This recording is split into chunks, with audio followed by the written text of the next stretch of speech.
یکم محرم الحرام، یہ یوم شہادت ہے امام حاکم کے نزدیک، امام احمد بن حنبل کے نزدیک، امام جلال الدین سیوطی، امام بغوی، علامہ ملا علی قاری، حضرت شاہ عبد الحق محدث دہلوی، حضرت امام زہبی اور دیگر کئی محدثین و مفسرین کے بقول یکم محرم الحرام یوم شہادت ہے اس شخصیت کا جو فخر انسانیت ہے، محسن اسلام، علم بردار عدل، عطا رب لم یزل، نائب نبی، داماد علی، زینت منبر رسول، شہید محراب، حضرت عمر بن خطاب رضی اللہ تعالیٰ عنہ کا۔ آج اس فاروق اعظم کا یوم ہے کہ ہر مسلمان طالب اسلام ہے۔ فاروق اعظم طالب اسلام بھی ہیں اور مطلوب اسلام بھی ہیں۔ ہر صحابی مرید رسول ہیں، فاروق اعظم وہ ہیں جو مرید رسول بھی ہیں اور مراد رسول بھی ہیں۔ کیا مقام ہے، کیا مرتبہ ہے سیدنا فاروق اعظم رضی اللہ تعالیٰ عنہ کا۔ حضرت سیدنا فاروق اعظم رضی اللہ تعالیٰ عنہ مسلمانوں کے دوسرے خلیفہ ہیں۔ تمام امتوں میں سب سے افضل انبیاء کے بعد، تمام پوری کائنات میں انبیاء کے بعد امتوں میں سب سے افضل ذات، افضل البشر بعد الانبیاء بالتحقیق سیدنا صدیق اکبر کی ذات ہے۔ اور اس کے بعد انبیاء کے بعد پوری امتوں میں سب سے افضل صدیق اکبر ہیں، اور اس کے بعد جو سب سے افضل ہیں ان کا نام حضرت عمر بن خطاب رضی اللہ تعالیٰ عنہ ہے۔ اہل سنت کا یہی عقیدہ ہے کہ الحمدللہ جو خلافت کی ترتیب ہے وہی افضلیت کی ترتیب ہے۔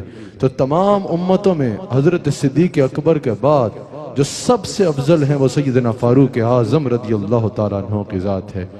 آپ کی بے شمار خدمات دین ہیں، حضور علیہ السلام کی آپ کے ساتھ اور آپ کی حضور علیہ السلام کے ساتھ بے حد محبت ہے۔ حضور علیہ السلام کی کئی احادیث آپ کی عظمت اور آپ کی شان کی طرف اشارہ کرتی ہیں، جو آج آپ کے یوم میں QTV کی سجائی گئی اس بزم میں نے آپ کے آگے انشاءاللہ بیان بھی کرنی ہے۔ سب سے پہلے اگر آغاز ہی دیکھا جائے نا، آپ کا ایمان لانے کا واقعہ ہی بڑا ایمان افروز ہے۔ حضرت سیدنا فاروق اعظم رضی اللہ تعالیٰ عنہ فرماتے ہیں، امام قرطبی نے بھی اس کو نقل کیا، روح المعانی میں امام علوسی بھی نقل کرتے ہیں، امام فخر الدین رازی نے کبیر میں اس کو رقم کیا، اور امام جلال الدین سیوطی رحمہ اللہ نے بھی اس کو نقل کیا۔ فاروق اعظم کہتے ہیں کہ ایک رات کو میں حضور علیہ السلام کے تعاقب میں نکلا، حضور کی تلاش کی، پھر حضور علیہ السلام کا تعاقب کیا، حضور کے پیچھے گیا کہ حضور کہاں جاتے ہیں۔ میں نے دیکھا کہ رات کے وقت حضور علیہ السلام مطاف میں بیٹھے ہیں اور قرآن کی سورہ حاقہ کی تلاوت فرما رہے ہیں۔ فاروق اعظم نے کہا کہ میں بھی ذرا دیکھوں، میں بھی سنوں کہ یہ کیا پڑھتے ہیں، یہ جو کلام پڑھتے ہیں، یہ جو کلام ہے اس میں کیا ہے، کیا ارشاد فرماتے ہیں۔ فاروق اعظم کہتے ہیں میں چھپ کے حضور علیہ السلام سے تلاوت سننے لگا، اور ایک روایت کے مطابق فاروق اعظم کہتے ہیں میں کعبے کے غلاف کے پیچھے چھپ گیا اور میں حضور علیہ السلام سے سن رہا تھا، حضور سورہ حاقہ کی تلاوت فرما رہے تھے۔ فاروق اعظم کہتے ہیں کہ اس میں اتنی تاثیر تھی، اس میں اتنی مضبوطی تھی، اس میں ایسا تسلسل تھا، اور اس میں اتنی خوبصورت باتیں تھی اور اتنی مضبوط باتیں تھی کہ میرا دل اس کی طرف مائل ہونا شروع ہو گیا۔ فاروق اعظم کہتے ہیں کہ اس میں اتنا خوبصورت کلام تھا، ایسا تسلسل تھا، ایسا کلام تھا کہ میں نے کہا یار یہ تو بہت بڑے شاعر ہیں۔ میں نے اہل عرب سے سن بھی رکھا تھا کہ یہ بہت بڑے شاعر ہیں، یہ جو کلام پڑھتے ہیں وہ شاعر ہیں، اور کسی بڑے شاعر کا کلام ہے، یہ بہت بڑے شاعر ہیں۔ فاروق اعظم کہتے ہیں کہ ابھی میرے دل میں یہ آیا ہی کہ یہ بہت بڑے شاعر ہیں، کہ حضور علیہ السلام جس عمومی آواز میں تلاوت فرما رہے تھے اس عمومی آواز سے ذرا اونچا حضور علیہ السلام نے فرمایا وَمَا هُوَ بِقَوْلِ شَاعِرٍ، یہ کسی شاعر کا کلام نہیں ہے، قَلِيلًا مَا تُؤْمِنُونَ، بہت تھوڑے لوگ ہیں جو اس پہ ایمان لاتے ہیں۔ کہتے ہیں میں آغوش حیرت میں مبتلا ہو گیا، ابھی میرے دل میں یہ خیال ہی آیا کہ یہ کسی شاعر کا کلام ہے، اور حضور علیہ السلام نے ایک دم اونچی آواز میں سورہ حاقہ کی آیت تلاوت فرمائی وَمَا هُوَ بِقَوْلِ شَاعِرٍ، یہ کسی شاعر کا کلام نہیں ہے۔ کہا میں حیران ہو گیا کہ یہ کیسے ہوا، ابھی میرے دل میں خیال آیا اور انہوں نے اس کا جواب دے دیا۔ کہا کہ ابھی میرے دل میں یہ خیال آیا تو پھر مجھے یاد آیا کہ مجھے لوگوں نے بتایا تھا کہ یہ تو بہت بڑے معاذ اللہ جادوگر ہیں، ان کے پاس تو ایسا جادو ہے کہ جو یہ کرتے ہیں تو اگلا ان کا ہو کے رہ جاتا ہے۔ اس نے کہا اچھا اس کا مطلب فاروق اعظم نے کہا کہ شاید وہ عرب ٹھیک کہتے تھے، یہ بہت بڑے شاعر کے ساتھ ساتھ معاذ اللہ بہت بڑے جادوگر بھی ہیں کہ میرے دل میں یہ خیال آیا تو انہوں نے جان لیا کہ ایک بندہ یہاں موجود ہے جو مجھے سن رہا ہے اور اس کے دل میں یہ آیا ہے کہ یہ شاعر ہیں۔ وہ کہتے ہیں ابھی میرے دل میں یہ خیال ہی آیا کہ اس کا مطلب یہ ساتھ ساتھ بہت بڑے جادوگر بھی ہیں۔ فاروق اعظم کہتے ہیں حضور نے سورہ حاقہ کی اگلی آیت تلاوت فرما دی اور وہ بھی عمومی آواز سے اونچا فرمایا وَلَا بِقَوْلِ قَاهِنٍ قَلِيلًا مَا تَذَكَّرُونَ، اور یہ کسی جادوگر کا کلام بھی نہیں ہے، بہت تھوڑے ہیں جو اس کو سمجھ پاتے ہیں، بہت تھوڑے ہیں جو اس کو سمجھتے ہیں۔ کہا میں حیران ہو گیا کہ پہلے میرے دل میں آیا یہ شاعر کا کلام ہے، حضور نے فرمایا وَمَا بِقَوْلِ شاعر، یہ شاعر کا کلام نہیں ہے۔ پھر میرے دل میں آیا کہ یہ جادوگر ہے، حضور نے فرمایا وَلَا بِقَوْلِ قَاهِنٍ، یہ کسی جادوگر کا کلام بھی نہیں ہے۔ کہتے ہیں کہ پھر میرے دل میں آیا یہ ہے کیا؟ حضور نے فرمایا حضرت فاروق اعظم کہتے ہیں حضور نے اس کا جواب بھی اگلی آیت سے اونچا فرما دیا تنزیل من رب العالمین، یہ تو اللہ تعالیٰ کی طرف سے نازل کیا گیا ہے۔ کہا اس دن میں بڑا حیران ہو گیا، میں آغوش حیرت میں مبتلا ہو گیا، اور کہا اس دن سے نا میرا دل حضور کی طرف مائل ہونا شروع ہو گیا۔ کہتے ہیں کافی دن میں بے چین رہا، کبھی سابقہ عداوت دل پہ غلبہ کر لیتی، کبھی حضور علیہ السلام کی دشمنی کے جذبات آ جاتے، اور کبھی جو ہے وہ حضور علیہ السلام کی طرف دل مائل ہوتا کہ یار اس دن کیا خوبصورت کلام تھا، اس دن کیا ہی خوبصورت آواز تھی، کیا ہی خوبصورت انداز تھا، اس دن کی طرح میرا خیال جاتا اور دل حضور علیہ السلام کی طرف مائل ہونے لگتا۔ فاروق اعظم کہتے ہیں کہ پھر میرے اوپر پریشر بھی تھا کفار مکہ کا، کیونکہ فاروق اعظم کے جرت و بہادری کے چرچے تھے، فاروق اعظم کی ضرب کے چرچے تھے، فاروق اعظم کے بارے میں یہ مشہور تھا کہ ان کی تلوار کے آگے کبھی کوئی ٹھہر نہیں سکا۔ تو کفار مکہ کہتے تھے کہ عمر تم جاؤ مسلمانوں کے نبی پہ حملہ کرو اور ان کا کام مسلمانوں کا تمام کر دو۔ فاروق اعظم کہتے ہیں ان کی طرف سے بھی پریشر تھا اور میں بھی بے چینی میں تھا، کبھی یہ کیفیت کبھی وہ کیفیت۔ ایک دن فاروق اعظم اٹھے اور کہا آج میں ارادہ کرتا ہوں ایک تو یہ بے چینی بھی ختم ہو اور ایک تو میرے باپ دادا کا دین یہاں ختم ہوتا چلا جا رہا ہے، لوگ ان کے ساتھ جڑتے چلے جا رہے ہیں، اور دوسرا سرداران قریش کا کفار مکہ کا پریشر بھی تھا کہ عمر جا کے ان پر حملہ کرو۔ فاروق اعظم نے کہا آج ان تینوں ساری چیزوں کا حل کرتے ہیں، آج میں جاتا ہوں اور مسلمانوں کے نبی پہ حملہ کرتا ہوں اور مسلمانوں کا کام تمام کر دیتا ہوں۔ فاروق اعظم اٹھتے ہیں اور تلوار تیز کر رہے ہیں کہ آج میں نے رسول اللہ علیہ السلام پہ حملہ کرنا ہے۔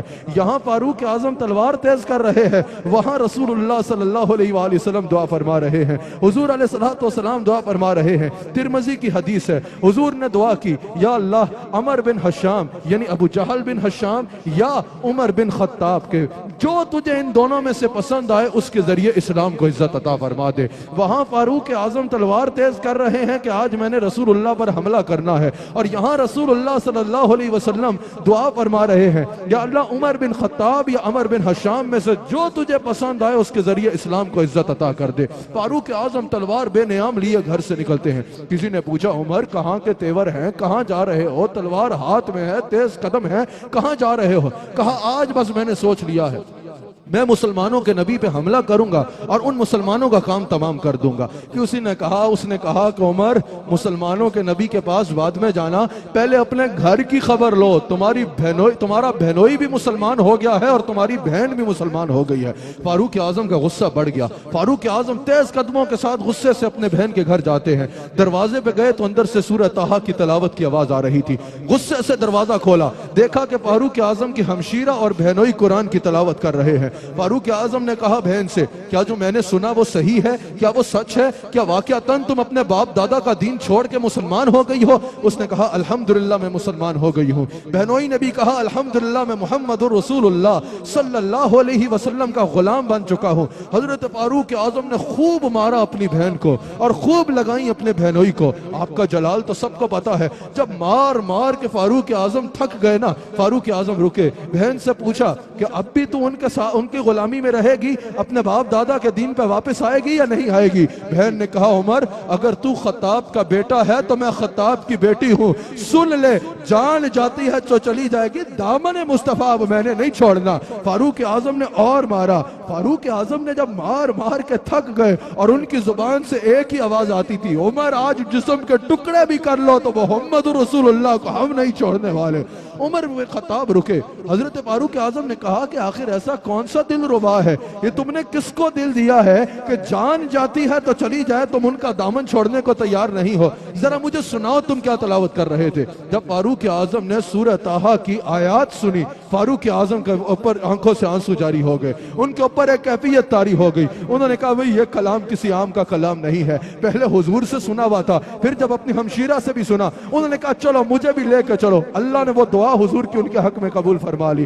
کہا مجھے بھی رسول اللہ کے پاس لے کے چلو, میں بھی ان کا غلام بننا چاہتا ہوں. اتنے میں ایک صحابی وہاں چھپے ہوئے تھے, وہاں صحابی ایک ہٹ گئے تھے. پہلے حضرت عمر بن خطاب کا جلال بڑا مشہور تھا, جو صحابی قرآن پڑھا رہے تھے وہ ذرا ہٹ گئے, وہ فوراً سامنے آئے. انہوں نے کہا عمر میں نے آج حضور علیہ السلام کو یہ دعا کرتے سنا ہے کہ عمر بن خطاب یا عمر بن حشام میں سے یا اللہ تجھے جو پسند ہو اس کے ذریعے اسلام کو عزت دے دے. مجھے لگتا ہے حضور کی دعا تیرے حق میں قبول ہو گئی ہے. فاروق اعظم نے کہا چلو مجھے حضور کے پاس لے کے چلو. فاروق اعظم کے ہمشیرہ نے کہا ایسے نہیں, جاؤ ذرا پاک لباس پہن کے صاف ہو کے تیار ہو کے آؤ. فاروق اعظم گئے, غسل کیا, پاک لباس پہنا, اپنے بہنوئی اور اس صحابی کے ساتھ حضور کی بارگاہ میں گئے. یہاں ایک بڑا خوبصورت منظر نظر آتا ہے. دروازے پہ حضرت سید الشہداء اسد اللہ و اسد رسول اللہ ام رسول اللہ فاعل الخیرات حضرت سیدنا امیر حمزہ رضی اللہ تعالیٰ عنہ کھڑے تھے. کسی نے آ کے بولا حمزہ عمر آ رہا ہے, اور ہاتھ میں تلوار ہے, تلوار بھی لٹکا رکھی ہے سینے میں. حضرت حمزہ نے کہا کہ اگر تو حضور کی دعا اس تک پہنچ گئی ہے, آج ہی حضور نے دعا کی ہے, آج ہی اگر عمر تک پہنچ گئی ہے, پھر اس کو بولو مرحبا. اور اگر کسی غلط ارادے سے آ رہا ہے نا تو عمر کو بتا دو اللہ اور اس کے رسول کا شیر دروازے پہ کھڑا ہے. فاروق اعظم حاضر ہوتے ہیں, حضرت حمزہ ان کو تلوار سے پکڑتے ہیں, حضور علیہ السلام کی بارگاہ میں لے کے آتے ہیں. حضور نے حضرت عمر کو دیکھا, کہا عمر کہ اب بھی تیرے پہ وقت نہیں آیا, فرمایا حضور نے کہ تیرے سینہ روشن ہو اور تو اللہ اور اس کے رسول کا دین قبول کر لے. فاروق اعظم نے کہا یا رسول اللہ اسی لیے تو آیا ہوں, آپ کا کلمہ پڑھنے آیا ہوں. حضور علیہ السلام بہت خوش ہوئے. حضور علیہ السلام نے حضرت فاروق اعظم کو کلمہ پڑھایا. جب حضرت فاروق اعظم مشرف با اسلام ہوئے, صحابہ میں خوشی کی لہر دوڑ گئی. آتا حضور اتنے خوش ہوئے کہ جس کی انتہا نہیں. امام جلال الدین سیوطی بھی لکھتے ہیں اور طبرانی میں بھی موجود ہے, صحابہ نے اللہ اکبر کے نعرے لگانا شروع کر دیے. صحابہ اتنا خوش ہوئے کہ آج اتنی جرت و بہادری والا شخص الحمدللہ عمر بن خطاب ہم میں آ گیا, اور آج ہی حضور نے دعا کی, آج ہی اللہ نے ہمیں عطا کر دیا. طبرانی میں موجود ہے اور سیوطی امام جلال الدین سیوطی نقل کرتے ہیں. صحابہ اتنا خوش ہوئے, اتنا اونچا اللہ اکبر کا نعرہ لگایا کہ مطاف تک آواز گئی. حضور شمانوں نے مان کیوں خوش ہے کہ ہاں کیا چلا انخطاب ہوا اسے لے گئے. حضرت علی فرماتے ہیں کہ عمر کے غصے سے بچو. حضرت علی راوی ہے, فرمایا عمر کے غصے سے بچو, کیونکہ جب عمر جلال میں آتا ہے تو اللہ بھی جلال میں آ جاتا ہے. یہ شان ہے فاروق اعظم رضی اللہ تعالیٰ عنہ کی, یہ شان ہے میرے آقا مولا سیدنا فاروق اعظم رضی اللہ تعالیٰ عنہ کی.